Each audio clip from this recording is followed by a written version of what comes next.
Comment ça va? Super contente de te retrouver pour cet épisode de podcast. Je suis hyper excitée parce que j'ai quelque chose à t'annoncer. Oh my God, je peux pas croire que c'est rendu là, réel, ce projet-là qui est en train de prendre forme. Fait que je vais faire un petit roulement de tambour avec Phil. On pourrait faire un genre de tambour africain. Tu sais, on va se mettre un petit tambour africain. J'y donne la complexité pour monter le podcast, mais bon. Fait que let's go, on y va. Tambour africain. Tambour africain, c'est un djembé, genre. Djembé, DJ Phil. Alors, c'est la semaine prochaine que sort officiellement l'épisode 1 de notre web-série Les 5 voix autour du monde. Je dis notre web-série parce que c'est un travail d'équipe, c'est un travail avec la Team Flyer, c'est un travail avec Phil, c'est un travail avec Émilie, c'est un travail avec plein de belles personnes qui ont contribué à ce projet-là. Fait que je suis vraiment excitée. D'ailleurs, j'ai déjà mis des teasers sur mon Instagram. Je vais te mettre des teasers dans les notes du podcast si tu as envie de voir de quoi va avoir l'air cet épisode-là. Donc, voilà. Puis, je suis vraiment excitée, j'ai hâte parce que j'avais envie d'emmener les 5 voix en temps réel, dans le sens que comment les 5 voix peuvent nous aider concrètement à créer notre vie de rêve. Parce que je parle beaucoup des 5 voix dans la communication pour nous aider à faire notre plan de marketing, pour nous aider dans nos réseaux sociaux, comment est-ce qu'on peut exprimer chacune des voix qui peut nous amener à propulser notre entreprise. C'est ça la formation des communicatrices flyées, manifeste et 5 voix. Puis là, j'avais envie de montrer, mais comment je peux les utiliser, ça, dans mon quotidien? Comment je peux les utiliser dans ma vie? Comment je peux les utiliser dans mon voyage? Donc, c'est là que j'ai envie de vous amener pendant les prochains mois parce que je veux que vous puissiez voir concrètement c'est quoi chacune des voix. Premier épisode, ça va être plus un épisode où est-ce que on sort de la maison, on a vendu la maison, moi et Phil, vous allez voir comment on l'a vécu, cette espèce de transition-là, la transition de devenir nomade. Et à partir de l'épisode 2, là, on va rentrer dans la voix du cœur, la voix de l'authenticité, la voix de la connexion, etc. Donc, ça va être vraiment, vraiment le fun. Et là, dans l'épisode 1, je peux juste vous dire que j'ai pas de bon sens. Je braille pour des affaires niaiseuses, vous allez voir. Donc, j'ai bien hâte de vous présenter ça la semaine prochaine. Suivez ça. C'est sûr, je vais en reparler aussi dans le podcast de la semaine prochaine. Mais là, notez ça dans votre tête, dans votre agenda ou juste quand tu vas voir un teaser, fais comme, ah, la web-série est sortie. Maintenant, on va justement parler d'une des voix que je vais présenter à travers ma web-série que je présente dans ma formation. C'est en fait la voix du cœur. Comment le cerveau réagit quand tu parles avec ton cœur. J'en parle souvent de ça, que parler avec son cœur, lever le son de sa radio intérieure, c'est quelque chose qui peut vraiment avoir de l'impact dans nos communications. Ça se sent. Quelqu'un qui est passionné versus quelqu'un qui se sent obligé de parler.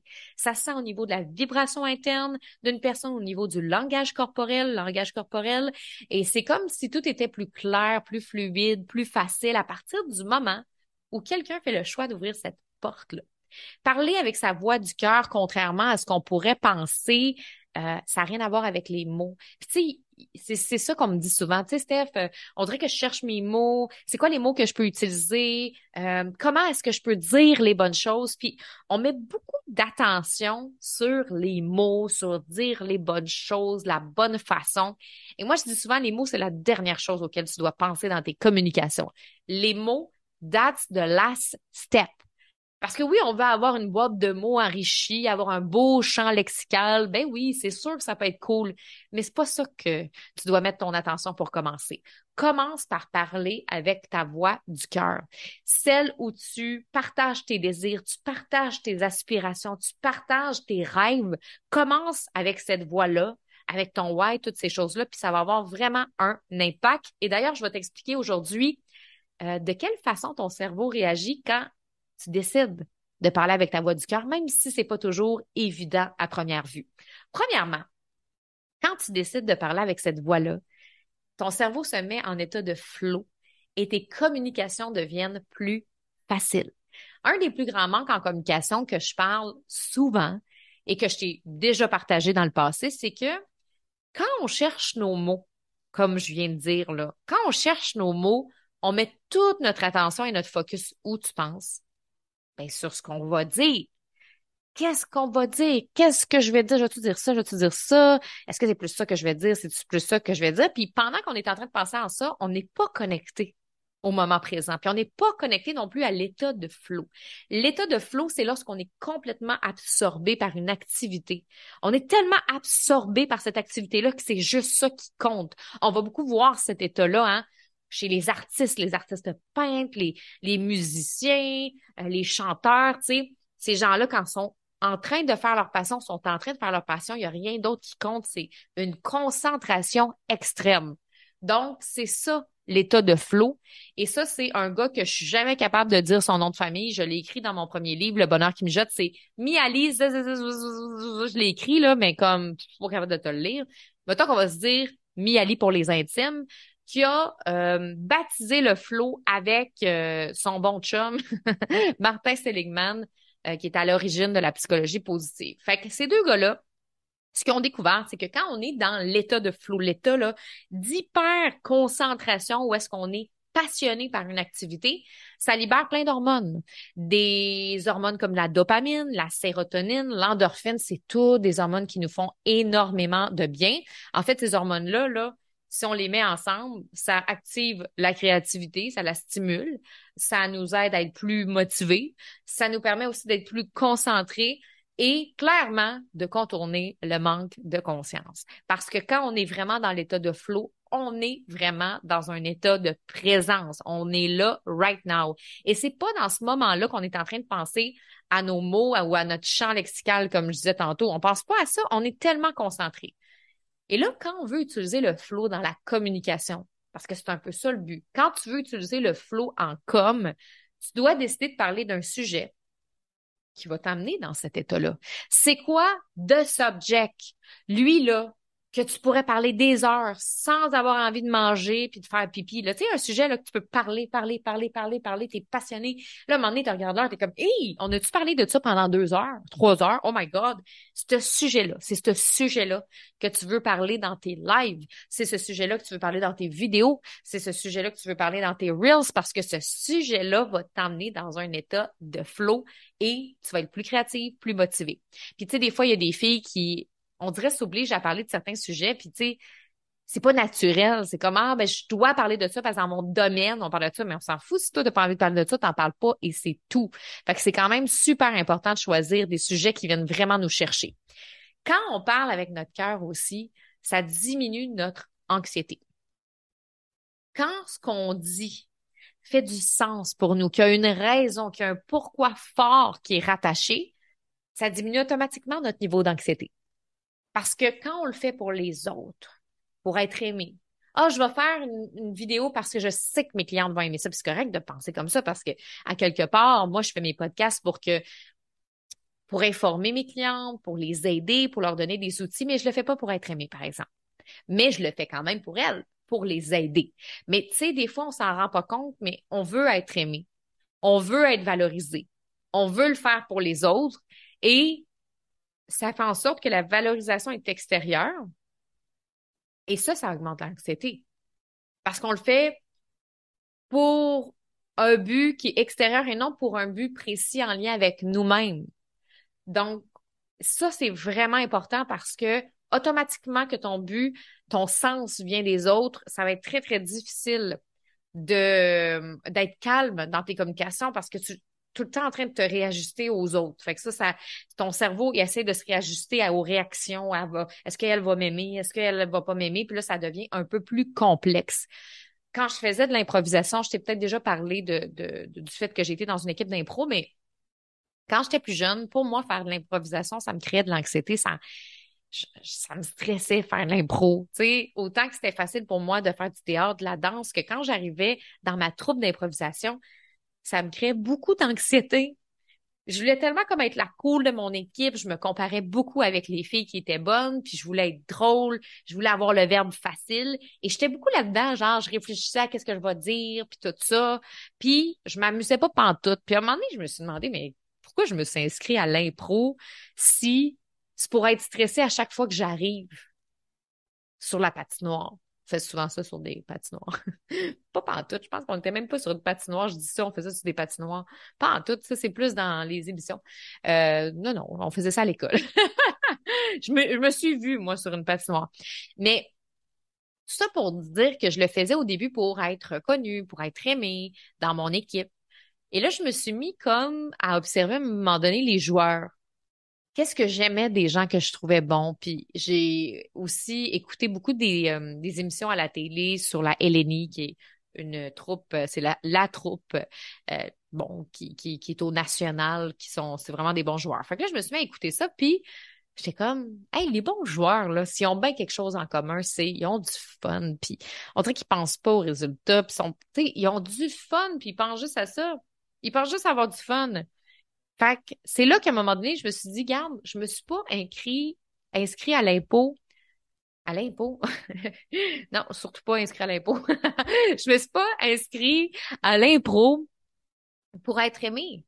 Je me suis inscrit à l'impro pour avoir du fun, pas pour être dans l'anxiété de performance, parce qu'il n'y a pas d'avantage à être là-dedans. Donc, à un moment donné, mon but est devenu intérieur. À un moment donné, mon but s'est transformé en j'ai envie d'avoir du plaisir, puis no matter what, puis les répliques que je vais dire, ça va tellement m'aider de faire de l'impro dans ma vie future. Parce que clairement, quand tu es capable de faire de l'impro, il y a bien des affaires que tu es capable de faire après parce que faut que tu sois capable de t'adapter rapidement puis de t'ajuster. Et là, à partir de ce moment-là, là, j'ai commencé à avoir du fun. Qu'est-ce que tu penses qui s'est passé? Mon anxiété a diminué. Donc, notre anxiété diminue quand on est dans notre voie du cœur, quand on est dans notre plaisir, quand on est dans notre why qui vient de nous. Ça fait toute la différence. Numéro 3, il modifie le mouvement de ton corps. Quand on parle avec ce sens-là que je viens de te parler, ça modifie le mouvement de notre corps.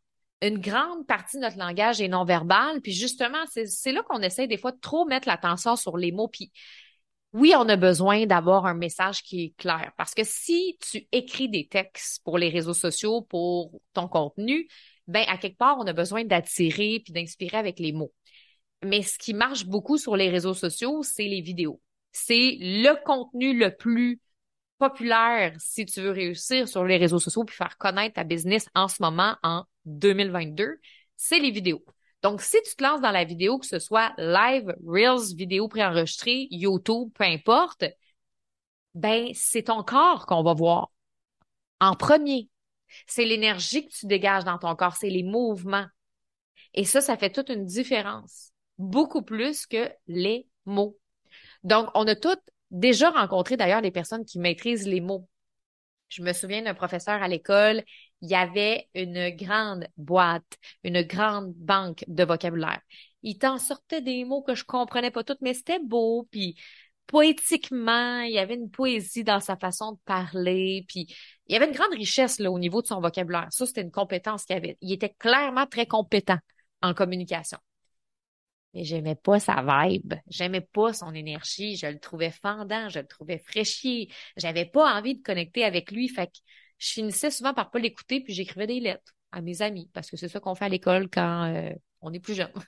Ben là, à cette heure, c'est les téléphones, mais moi, dans mon temps, c'était des lettres. Puis là, tu l'envoyais comme ça en petit avion. Ouh! Donc, voilà. Il y a des gens, là, qui dans la vie nous touchent puis ils ont pas une grande boîte à mots. Mais qu'est-ce qui nous touche, c'est leur énergie. Ce qui dégage ces gens-là quand ils nous parlent. On s'en fout des erreurs de syntaxe quand l'énergie d'une personne est bonne. On s'en fout, genre, de quel mot elle a utilisé. C'est sûr qu'il y a un mix entre les mots puis l'énergie. Elle a un pouvoir incroyable. Puis je referai un épisode de podcast là-dessus sur la qualité du langage puis la puissance en élevant son niveau de langage. Mais là, pour aujourd'hui, c'est pas ça le but. Première étape avant de te rendre là. First step, là, c'est parler avec ton cœur, puis ton corps va suivre. Si tu parles de quelque chose qui te fait vibrer, ton why est là, que tu choisis un sujet, comme je l'ai dit tantôt, qui t'amène dans un état de flow, ton corps va faciliter tout ça, va faciliter le mouvement dans tes communications. Le problème, c'est que quand une communication nous stresse, on reçoit des réponses neurophysiologiques automatiques. Parce que le système sympathique qui s'active, ben, ça vient avec des symptômes physiques comme les mains moites. Tu sais, quand on a les mains moites, ben, on sait que ça va pas, là. Des fois, on va avoir la bouche sèche, on va bégayer, on va chercher nos mots. On a l'air d'avoir un balai d'un fun, là. Puis là, on le ressent à ce moment-là. Le corps perd complètement le contrôle. Fait que là, on est comme, hey, me semble que ça allait bien avant. Me semble tantôt, quand je m'étais imaginé ma communication, ça allait bien. Puis des fois, il y en a qui vont avoir des vertiges, là. Là, ce qui est important, c'est de faire un recadrage de la réponse physiologique. Tu as besoin d'aller travailler au niveau du corps, pas au niveau des mots. Parce que même si tu as un super de beau vocabulaire, si ton corps il est crispé, il va pas bien, t'as les mains moites, ça va pas, ça changera absolument rien. Moi, je peux donner là un plan en 4 étapes à une cliente pour faire un live à succès où est-ce qu'elle va pouvoir verbaliser un message qui est clair. Mais si son corps est pas prêt à ça, ça changera rien. Ça aura aucun impact. Le corps, c'est ce qui est important. Donc, quelque chose qui va nous aider beaucoup, c'est de se respecter par rapport à notre rythme, dans le sens que, tu sais, il y a bien des challenges, hein. Il y a bien des challenges. Fais ce défi-là, fais ce challenge-là, fais un challenge Reels, fais un challenge live, fais un challenge. Puis c'est correct d'embarquer dans des challenges de temps en temps, quand ça nous tente. Quand notre corps nous dit, Yes, I want it. Oui, j'ai envie. Donc, si notre corps est excité, on y va. Mais si c'est comme, oh my God, j'ai les mains moites, je suis crispée, je suis pas bien, ben, peut-être que c'est pas le moment. Puis c'est correct aussi. Donc, c'est quoi ton next step pour te mettre de l'avant, pour te faire voir que ton corps est prêt à accepter? Tu peux avoir une petite résistance. C'est excitant d'avoir une petite résistance parce qu'on peut pas toujours être, oh, à l'aise à 100% parce que c'est là que des fois on embarque dans nos patterns puis on veut pas aller au prochain niveau de succès. Mais des fois, nos objectifs sont irréalistes. Faire un live d'1 heure quand on n'a jamais fait un de 5 minutes, peut-être que c'est trop. Commence par un de 5 minutes. Commence une chose à la fois. Parce que tu veux pas non plus te mettre en danger puis avoir une anxiété qui est trop grande. Puis ça, on en a parlé dans les épisodes de podcast précédents. Donc, ce que j'ai envie de te dire vraiment, là, c'est recadre tes réponses physiologiques. Envoie les bonnes informations à ton corps pour pas le stresser davantage. Fait que moi, pour passer à mes prochains niveaux de communication, parce que moi aussi, j'ai des défis en communication comme n'importe qui, c'est sûr que moi, c'est ma force, mais pas dans toutes. Puis, il y a des choses que je trouve ça plus difficile que d'autres, qu'il y a des communications qui sont plus tough que d'autres. Donc, première étape, tu observes tes signaux intérieurs par rapport à ça. Tu pratiques la respiration consciente. Moi, quelque chose qui m'aide beaucoup, c'est la visualisation, mais la visualisation qui implique mon corps au complet. Parce que, tu sais, des fois, on fait des visualisations, les yeux fermés, couchés. Mais qu'est-ce qui va réagir en premier quand tu vas arriver devant la caméra ou que tu vas arriver pour faire un live? C'est le corps. Donc, implique ton corps dans tes visualisations parce que tu vas programmer un chemin qui va t'aider pour la suite. Et la danse, moi, ça m'aide beaucoup. Moi, je danse énormément. J'en ai souvent parlé, hein, mais je danse souvent avant des présentations, quand il y a quelque chose qui me stresse plus. La danse me ground, m'amène dans une autre énergie dans mon corps. Fait que ça fait toute la différence. Donc, c'est ça que je voulais te partager aujourd'hui. À quel point le cerveau réagit quand tu parles avec ton cœur. En fait, c'est comme si le cerveau te protège des anxiétés, des stress quand tu te permets de te laisser aller avec ton cœur, puis que tu es vraiment sur ton why, sur ton pourquoi, que tu parles avec sens, avec passion, ça fait toute la différence. Fait que assure-toi que ta parole, il y a un sens à tout ça, puis ça va faire toute la différence. Ça veut pas dire que tu vivras pas d'anxiété ni de stress ou quoi que ce soit, mais ça va vraiment aider ton cerveau à se concentrer sur le but que tu veux atteindre au lieu de se concentrer sur ce que tu veux éviter. Donc voilà, c'est ça que je voulais te partager aujourd'hui. Je te souhaite une super de bonne semaine. Oublie pas que l'épisode de pas podcast, mais de web-série va sortir la semaine prochaine. Puis nous, on se retrouve ben justement la semaine prochaine. Bye!